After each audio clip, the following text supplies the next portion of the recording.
Card King, here I come. Hello, sports fans, sports collectors, and all hobbyists. Welcome to the Card King Sports and Variety Show. I am your host, the Catman, Brian Cataquet, a.k.a. the Card King. We are live on ABC's KMET 1490 AM.com, your number one spot right here for news and talk on the West Coast. I thank everyone for tuning in this morning. On a telephone line, I welcome to the program one of the legendary Cleveland Browns NFL player. He played for about 9-10 years in the NFL. I welcome in the legendary John Wooten. John, great to have you. Brian, thank you. Appreciate it. Looking forward to a great morning. Oh, it's an honor. And just to remind our audience, John, on your phenomenal career, you played 10 seasons for the Browns and Redskins, appeared in 136 games, selected to play in 2 Pro Bowls and 1 championship. I would say you had a pretty successful career, John. Well, we had a good time. We had some pretty good players with us. Paul Warfield, the great Jim Brown, and Ernie Green and Leroy Kelly. Mike McCormick. We had some very, very good players, and they were phenomenal people.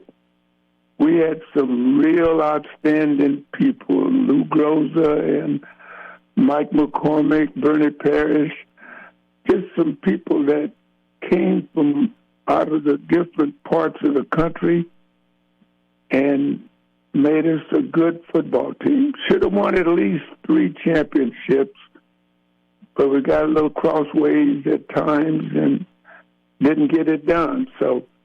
But overall, I feel, and I still feel today, that we just had some great people there with us there in Cleveland back in those days. Absolutely. And John, during your collegiate years, I know it's a long time ago, but let's go back a little bit. Now, you had the opportunity to play for about a half a dozen schools. However, you chose Colorado. What made you choose Colorado in 1955? My mom.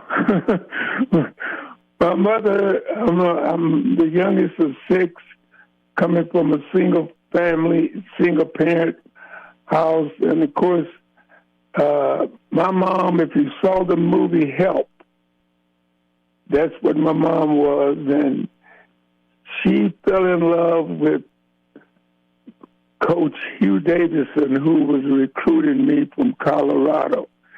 She loved him. She just felt great about him. And that's where she said, I think you should go. And I have not regretted that one bit.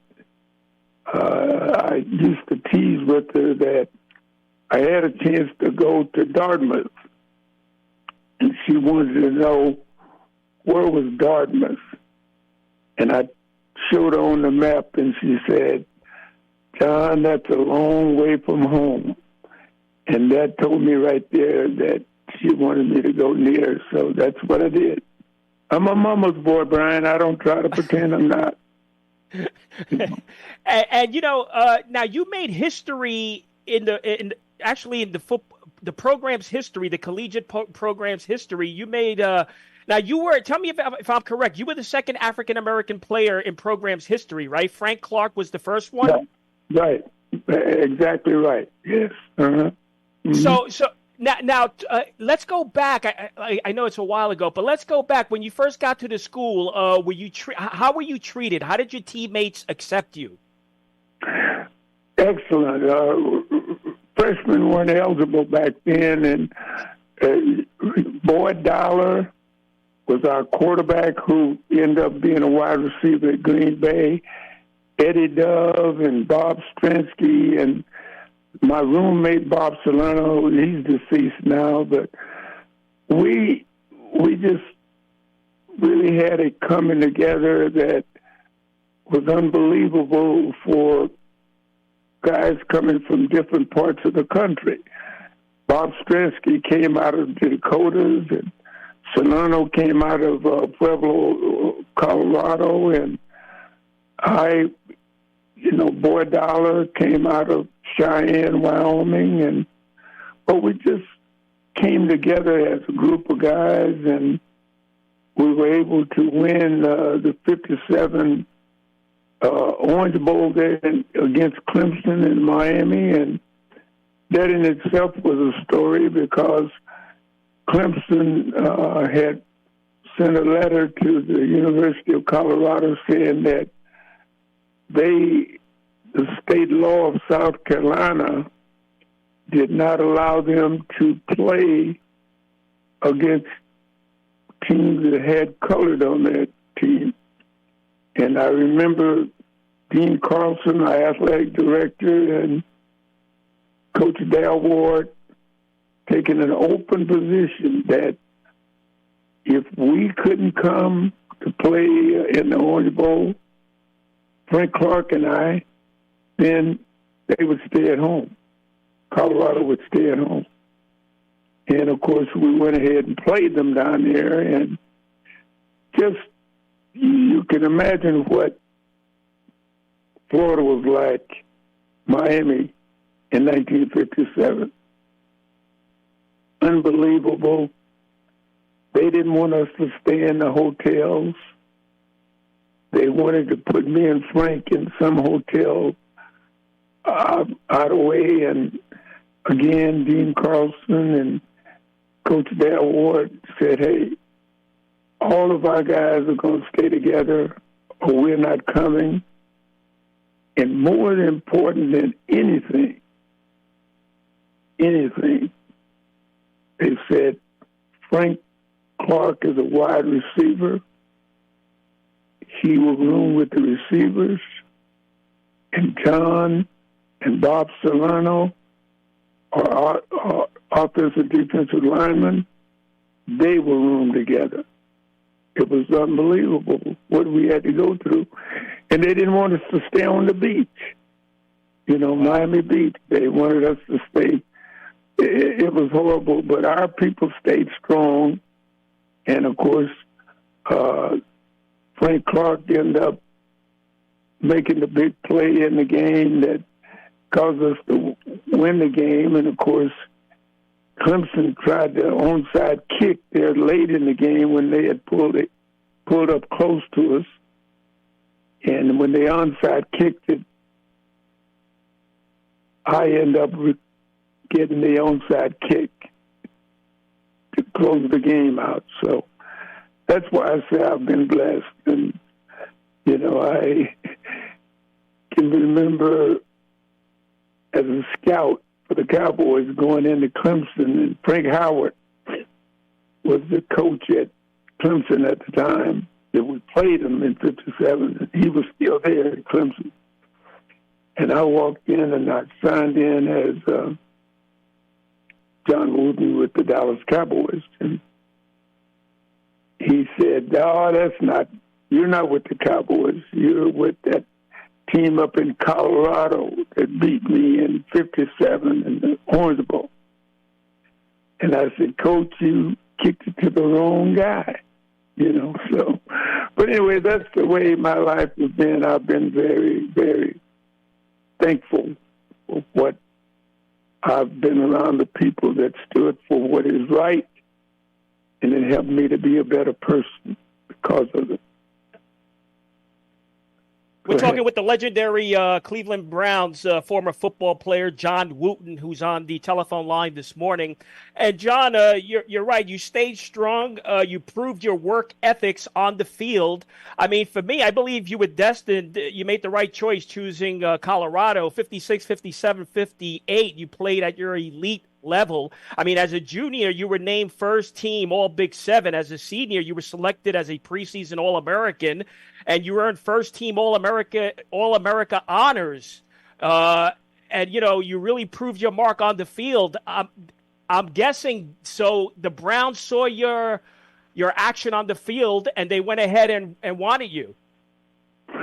Yeah, I was in the 59 draft. I think they was drafting like 30 rounds, 20 or 30 rounds back in those days. And I was chosen in the 5th round by the Browns and was just very happy because being a history major, I was very familiar with the Cleveland Browns, that as it related to Marion Motley and Bill Willis and those guys that had been all pro and just Hall of Famers there at Cleveland. And, I was just excited to be drafted by them. And, of course, if you go back, Brian, and look, in 1957, there were 4 bowl games: Rose Bowl, Cotton Bowl, Orange Bowl, and the Sugar Bowl. Those were the games, not like it is today. And in those 4 games, there were black players in all 4 of those games. Now, Jet Magazine carried this. I don't know if you're familiar with Jet Magazine, but it was a magazine that was way back in those days that for blacks and coloreds or Negroes, whatever you want to call us. From that, and all 4 of those games had blacks in them in 1957, which was historical in itself.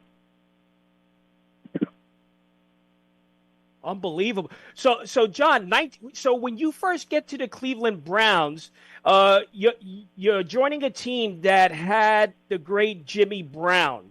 What was your first impression of Jim Brown? Well, remember I mentioned the 57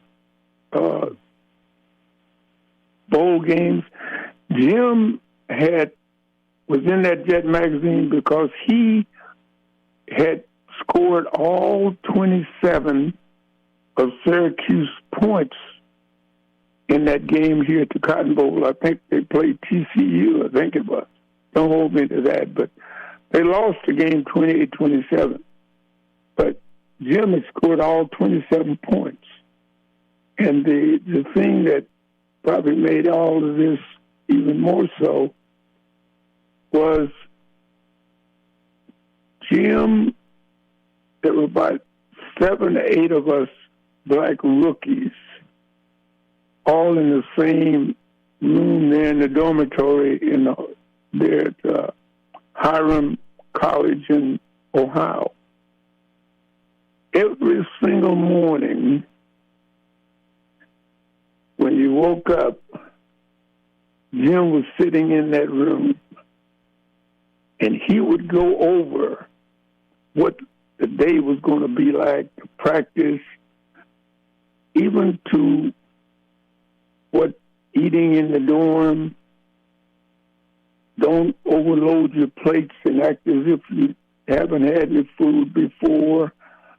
If you want more, go back, but don't just really giving us the 7 or 8 rookies that were all in the same room there at Hiram College, but just the leadership of what he was about. A couple of guys did not have coach to go with us when they were playing 6 exhibition games, as we call them. We call them preseason now, but we call them exhibition games. A couple of guys didn't have coach. Jim would go take them down to his shop there in Cleveland, where he shopped, and bought them coats to wear to the games. Because if you watched and looked at us back in those days, we were always in coat and tie when we were on the road. And at home, that's the way we went to the games. Okay? Mm-hmm. So, but that's the kind of guy, the leadership that Jim Brown was about. And he exhibited that leadership all through practice, locker room, meetings, of how we were going to do it the Browns way. The Browns way. And we were one of the few teams at home games that stayed in the hotel. We stayed downtown in a hotel. Saturday, we gathered for dinner.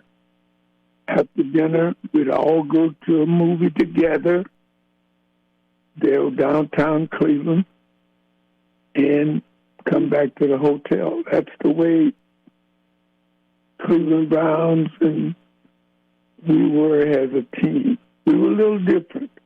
We didn't play any exhibition games in the South because the teams that traveled in the South, their black players had to stay with black families. And I'll be very honest with you, Ryan, I'm not sure I would have handled that very well. I'm coming into a city, I don't know the family, and I'm supposed to go sleep in their home. That would have been a very big bother to me.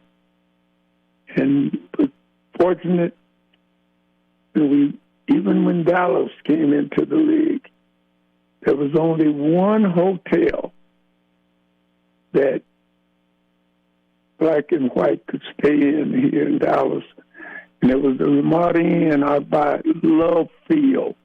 There was a Ramada Inn out there. That's where we all stayed. And that's where the Browns stayed every year until they integrated the hotels and everything here in Dallas. So, I mean, that's my background. Huh? Yeah, I mean, that's incredible to hear. I mean, I worked a little bit in the hotel business, so for me, that's really it's incredible to hear that. But John, I mean, you've been in the game of football for many years as a player, front office person, scout, etc. In your eyes, do you think Jimmy Brown was the greatest running back to ever play the game? Well, you said think. I know from a scout point of view, from a player's point of view, there is no question that Jim is the greatest player of all times. And I'm going to say it right here to you. There is no reason the league is doing a disservice to this man. What the leadership and what Jim Brown brought to the table, just as baseball honored Jackie Robinson, basketball honored Bill Russell, the NFL should honor Jim Brown by retiring his number from the league. He deserves that honor. That's where I am on that. Not because he's my teammate, but because of what he was about and what he did for this league. Go ahead. Yeah, and you were known, as a guard to protect Jimmy Brown on the field. So you really, I mean, you guys played together, and I see some great photographs of you, Muhammad Ali, Bill Russell. I mean, so you guys, you were close. I gather you guys were close. Exactly. When you look at that picture, and it's a great picture, and I'm honored. Jim had said, and I'll just give you two examples of where he was in that day in his mind. Go back to the 1963 March on Washington. Jim says to me, we're not going to march and we're not going to demonstrate as athletes and so forth, but we got to put together an organization to show this country that we care about it, that show our people that we care about them. And we got to have an organization. And he put together the organization called Negro Industrial Economic Union. And with the whole purpose of showing to the nation that we cared about what was going on at that time. And we would take economics and education as our purpose for existence across this country. That is the organization And when Jim called, and I was the executive director of that organization, we had offices in 6 cities, headquartered in Cleveland, in Harlem, Washington, D.C., Kansas City, Cleveland, Oakland, and Los Angeles. And when he called that day, back in 1967, he says to me, "Woots, I just got off the line." He was in L.A. I just got off the phone with Herbert Muhammad. The champ did not step forward in Houston. He needs our help. Call the guys. We want a meeting in Cleveland Saturday night. Tell the guys we need them. And that's how that group came together. The great thing about it, Brian, that still resonates in my mind today, not one single guy said, "Hey, man, this might be a little difficult. We stepping out here on Front Street, and, somebody might end up losing their jobs." And that statement never came up, nor did the statement, "Who's going to pay for it?" They simply said, "Where are we going to stay? Where are we going to stay?" I said, "You're going to stay at the Hilton Hotel at 9th and Euclid." And that's when we met with the champ.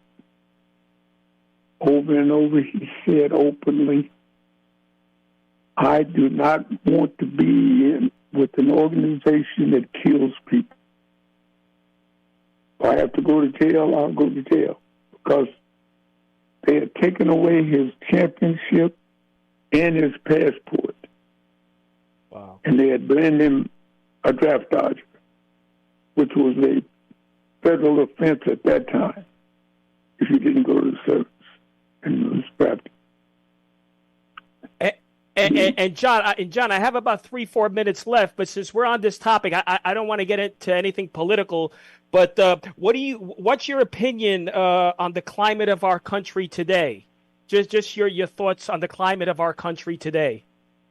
Well, I agree with you on politics. I don't get involved in politics as well.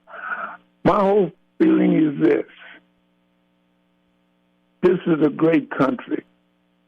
You're talking to a guy that is just head over heels thankful for the life that this country has given me. And because of that, I think that we as a people, and just watching the shows last night, the Macy's fireworks, and PBS had the White House, show for the 4th of July, the Independence show. When you look at both of those, it was just outstanding. And that is what we have to do as a people. We must reach out to each other. It doesn't matter color or religion or politics. But the thing that we are as a nation, human dignity, human respect is what we have to be about. No matter what the politics are, no matter religion, faith, or whatever, we must look at each other and say, we are a nation of people. Nowhere else in this world is there a country like the United States of America. We love it. I mean, all I can say, John, is amen to that.